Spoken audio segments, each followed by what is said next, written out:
we don't have the data. Would you know po kung anong schools pinuntahan ni Wesley Guo? Boyfriend mo po of 4 years, hindi mo po alam kung anong schools pinuntahan niya? Hindi po, Mr. Chair. Alam mo po ba kung ano yung hobbies niya? Maglaro po. Maglaro. Yung hobby ng gamdam. Ng gam-gam. Parang robot. Robot. Yun lang po. Miss Ong, gano'ng kalaki po yung inyong property dito?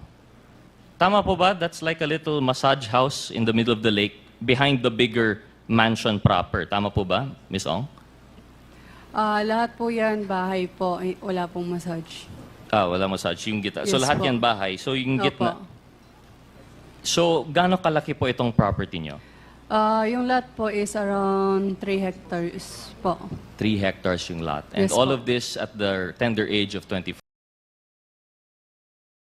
The first in the list is Congressman Rog Gutierrez. You have 5 minutes, Congressman Gutierrez. You're recognized. Thank you, Mr. Chair. Mr. Chair, as much as we would like to interpolate si Mr. Yang, I'd like to clear a few things po, especially in light of the matrix with some of our research persons from last time. Because I think of note talaga po sa ating matrix is that it seems to be a parallel operation. Nakita po natin na yung first parts of our Quadcom were only scratching the surface. Itong mga POGO operations pala happening in parallel is only the initial, and it's the lower level actually. And now we're moving up. But before we move on with Mr. Yang, I just have a few questions. Kasi nga po, nakita natin, parallel po based on the matrix. For example, I'm sure there are many more POGO operations, pero parallel po yung sa Porac and yung sa Bamban. So that, Mr. Chair, I'd like to direct my first question to Ms. Ong and to Ms. Guo. Ms. Ong, you had said before that kilala niyo po si Ms. Guo. Tama po ba? Yes po, Mr. Chair. And in what capacity po yan, Ms. Ong? Nakilala ko lang po siya dahil kay Wesley Guo po. Si Wesley Guo is supposedly your boyfriend po. Tama po, Mr. Chair. Yes po, Mr. Chair. And you've met Wesley Guo how po? Somewhere in Binondo po. In Binondo po. Pero si Wesley Guo, the brother of Alice Guo, Mr. Chair, may I direct my question to Miss Alice Guo? You mentioned po you lived in Tarlac for most of your life po. Tama po ba? Yes po, Mr. Chair. So from age 0 to, you claim to be 38 po, no, Miss Guo? From 0 to 38, talagang residence po ninyo is Tarlac. Yes po. Have you at any point in time found yourself in Binondo? Binondo, never naman po ako tumira sa Binondo. Never tumira. But you visited Binondo po ba? Yes po. For what purpose po kaya yan? Minsan mamasyal, minsan may bibilhin. Opo. Okay, so from there, would you have an idea of the circumstances surrounding the meeting of Miss Ong and your brother, si Wesley? Sorry po, one more time po. May idea po kayo kung paano nakilala si Wesley, si Miss Ong? Wala po, Mr. Chair. Tapos, so sariling lakad niya po yun, yung sa Binondo, and then they met. Yes po. Okay. I direct my questions again to Miss Ong. So you say you're in a relationship with Wesley. Ano po yung birthday ni Wesley Guo? February 23. Feb 23? Yes po. That would peg him, what year po? 1990... wait. Bilangin ko lang po. Mr. Chair, do we have anyone who can confirm the date? Because my data says otherwise. I think Perhaps, Mr. Chair, I can ask the Bureau of Immigration. They might have the documents po, no? Mr. Chair, directing my question to the Bureau of Immigration, anong birthday po ni Mr. Wesley Guo based on his Philippine passport?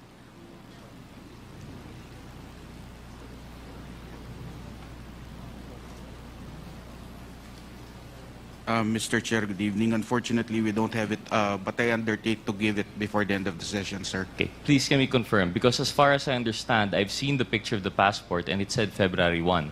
And it would be very curious po na Miss Ong wouldn't know the birthday of her boyfriend for 4 years na po. Tama po. But we'll confirm it later po naman, no? We don't have the data. Would you know po kung anong schools pinuntahan ni Wesley Guo?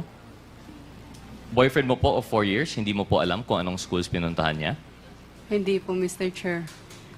Isn't that curious? Di ka man lang na-curious kung saan po siya pumunta for schooling? Hindi po. So ano yung mga... What aspects of his life do you know about? Alam mo po ba kung ano yung hobbies niya? Maglaro po. Maglaro. Yung hobby ng gamdam. Ng gamgam. Ng Parang robot. robot. Yun lang po. And the nature of his work, are you familiar po? No po. Hindi rin. So, as supposedly couple from 2020 or 2021, hindi mo po alam yung school niya, hindi mo po alam yung interest niya, and I'm pretty sure hindi mo alam yung birthday niya. So, that's what I'm trying to point out here, Mr. Chair. I do not believe in the story that Miss Guo and Miss Ong know each other through the brother. In fact, I believe the matrix more in which what binds them is their work relation through Mr. Duan Renwu and Mr. Xiang Chi. And in fact, I would, if there's anything that I would change to the matrix, I would say that dapat si Duan Renwu and si Xiang Chi should be in the middle between the two because he is the link that binds. Because, Mr. Chair, I'd like to ask again, between the two, between Baofu, which I think, Ms. Guo, ano po yung relation po natin sa Baofu? Your Honor, after po ako nag-divest, wala na po kami relationship. Oh, but prior po, you were an incorporator. Prior po, Baofu, landowner. Okay, landowner po talaga. So, Baofu, may link po tayo kay Ms. Guo. Kay Ms. Ong naman, admittedly, incorporator ng LS99 through Mr. Duan Renwu. So, we see, ito na po yung sinasabi ng Matrix na parallel operation. We have here two owners of yung supposedly, yung land-owning corporation, which will eventually lend to the Pogo, of which they are still actually a part of. Yung si Mr. Duan Renwu, if I remember, is ninong po ni Ms. Ong. Is that correct, Ms. Ong? Yes po, Mr. Chair. And admittedly, si Mr. Duan Renwu, kilala rin po ni Ms. Guo. Is that correct, Ms. Guo? Your Honor, nakilala ko po siya through Cassie Lee. Through Cassie, allegedly. You met Cassie through the boyfriend na hindi niya nga mabanggit kung anong school or anong birthday. But admittedly, you know si Mr. Duan Renwu, who you were seen together abroad when you escaped the Philippines. Is that correct, Mr. Chair? Mr. Chair, na-met ko po siya nung sinama po ni Cassie sa amin. Oh, pero kasama po ninyo abroad. Indonesia po ba yan or Malaysia? Hindi po kasama. Na-met ko lang po siya dahil sinama po ni Cassie. Dahil doon. And Mr. Duan Renwu and Mr. Zhang Chen naman, paano mo po kilala, Ms. Guo? Siya po yung nag-arrange ng hotel nyo, di ba? Your Honor, hindi ko po kilala si Jiang Jie. Hindi nyo po kilala. Pero in-arrange lang po yung hotel nyo. Hindi po siya nag-arrange ng hotel namin. Hindi ko po siya kilala. Hindi niyo po kilala. Okay, we'll come back to that. So, si Mr. Duan Renwu and si Xiang Che, na president of LS99, dito po natin nakikita in parallel po yung nangyayari sa kanila. And why I find it hard to believe, for example, yung kwento ni Ms. Ong, na kilala niya si Ms. Guo through the boyfriend, di naman lang masubstantiate. And kay Ms. Guo naman, although this might be hearsay for the committee, pero ako po personally, I hope you'd understand, di po ako naniniwala sa story na kayo po ay sa Tarlac from 0 to 38. Actually, Mr. Chair, can we ask the committee if naka-ready po yung photo? It was already shown before, pero yung class photo po ni Ms. Guo. Secretariat.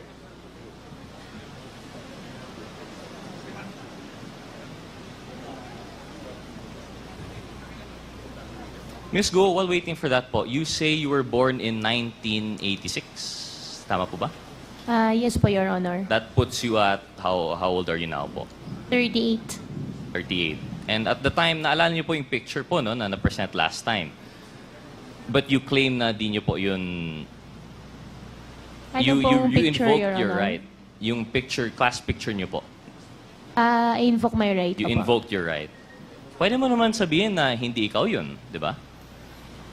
Your Honor, I hope you understand, sa sobrang dami na pong kaso na nasampahan po ngayon sa court, kaya anything po na isasagot ko po dito sa inyo might use against me po. Opo. Well, I think that's why I have a tendency not to believe you po. Kasi kung talagang hindi ikaw yan, I think you would have said that's not you. But instead, you invoked your right to self-incrimination. And why do I not believe that? I can identify two of the people behind you. Magkabatch po tayo, Ms. Guo. I know what year this was taken. And they have a description of you. Nung pumasok ka po sa Grace, napaka-thick po ng accent ninyo, Mandarin lang ang kaya niyong salita. But you were very friendly and you were very makulit. And that's why they had a hard time to forget you, even though hanggang grade 3 ka lang daw po doon. Now, I know, like I said, that's hearsay as far as the committee is concerned kasi hindi naman nandito yung may personal knowledge doon. But when I was talking to that person with personal knowledge, na-convinced naman po ako. And they've identified you. In fact, if you were 38 and this picture was 2001, you would have been 13, 14 po ba? Eh, kasing age mo naman yung mga 19, these people were born 91, 92.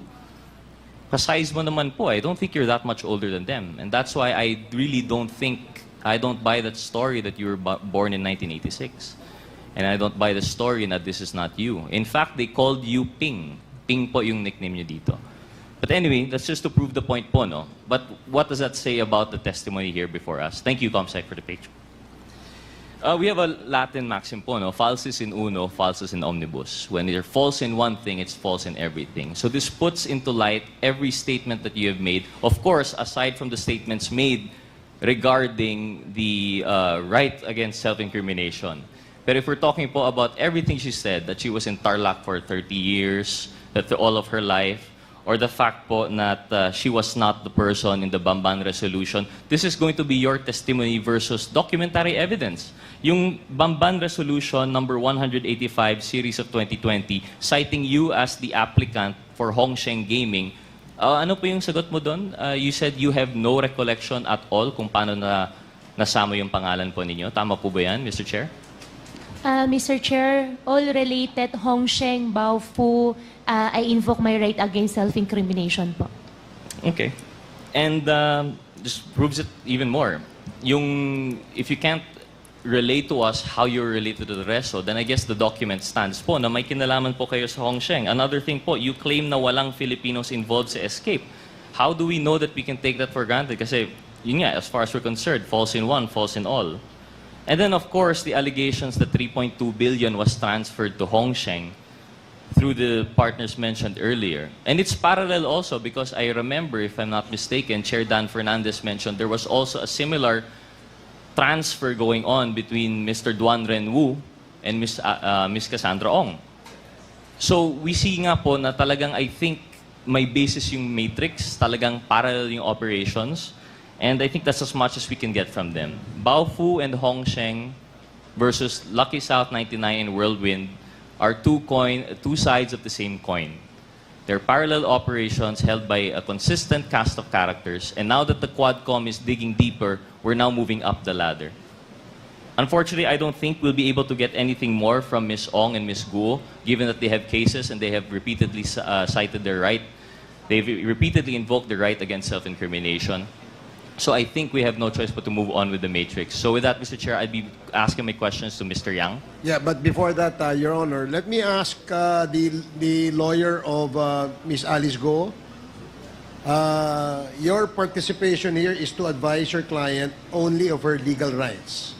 And please, advise her also what questions she needs to answer.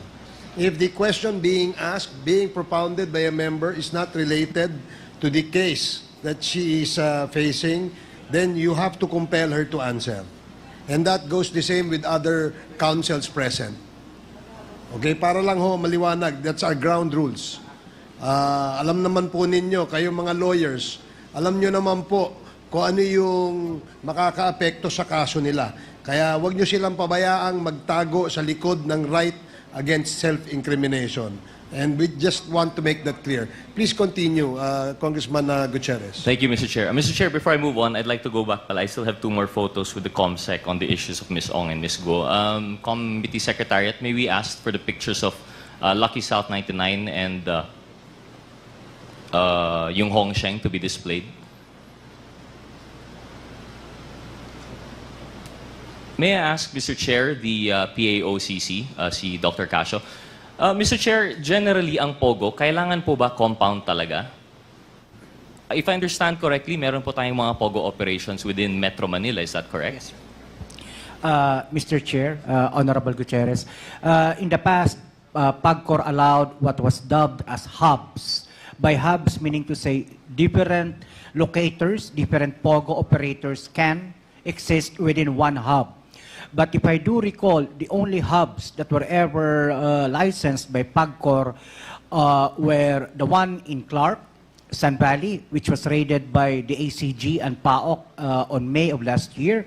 The second one was, if I am not mistaken, the one in Bamban, no? Bauhu. And the last one is the last remaining hub that's winding down, yung sa, ano po, yung dito po sa Island Cove, Cavite. So generally, Mr. Chair, ang POGO, it doesn't necessarily have to be a hub. They can operate parang BPO lang po siya. Sometimes they rent a floor lang po. Tama po ba Yes, yun? sir. They can rent as small a space as 300 square meters.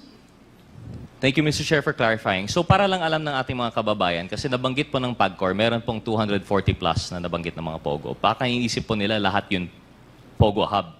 But it seems to be only the big operators are the POGO hubs. It's, for example, yung sa Baufo and sa Lucky South 99. Kaya nga po parang parallel because amongst all the POGOs, sila lang po yung ganito.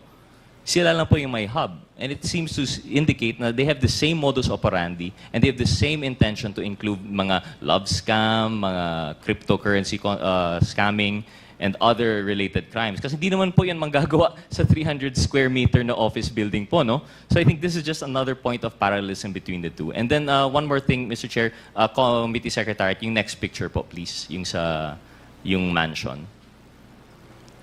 Ms. Ong, Mr. Chair, is this image familiar to you po? Yes po, Mr. Chair. Can you explain to us ano po yung nakikita natin sa picture? Nakita mo naman po, is that your house?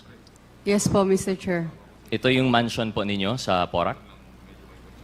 Opo. Mr. Chair, can we, for everyone to see, can we have the picture again?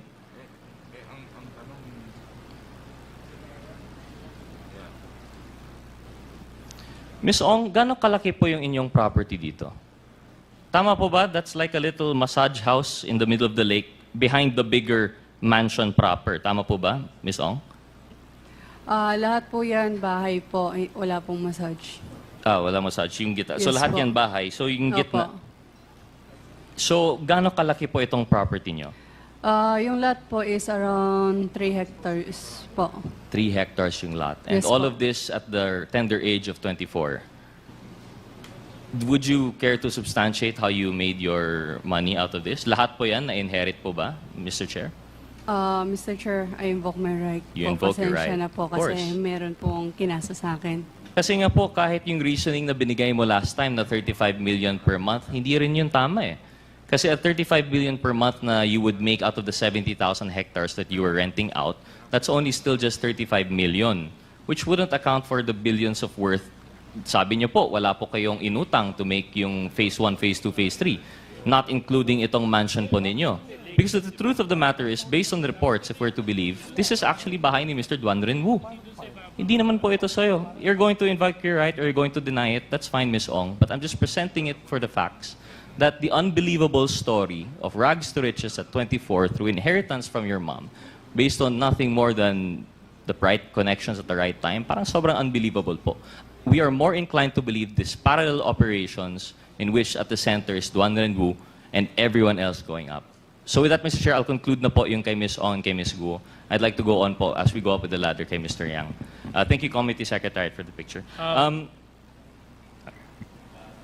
Yes. Mr. Chair, I just have a question, just out of curiosity, if I may. With the indulgence of Congressman with the indulgence of Congressman Gutierrez. Comsec, pwede mo ba maibalik ulit yung bahay ni Ms. Cassie Ong?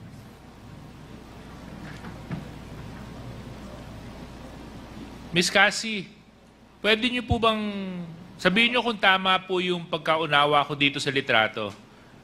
So meron pong lake at yung bahay po ninyo ay yung nasa gitna. Tama po ba yun? Can you go back? Hindi, yung bahay po, yung bahay, Comsec. Yung bahay, Comsec. Prior picture, please. Yan. Yeah. Excuse me. Yes? Yes po. Yes po, Mr. Chair.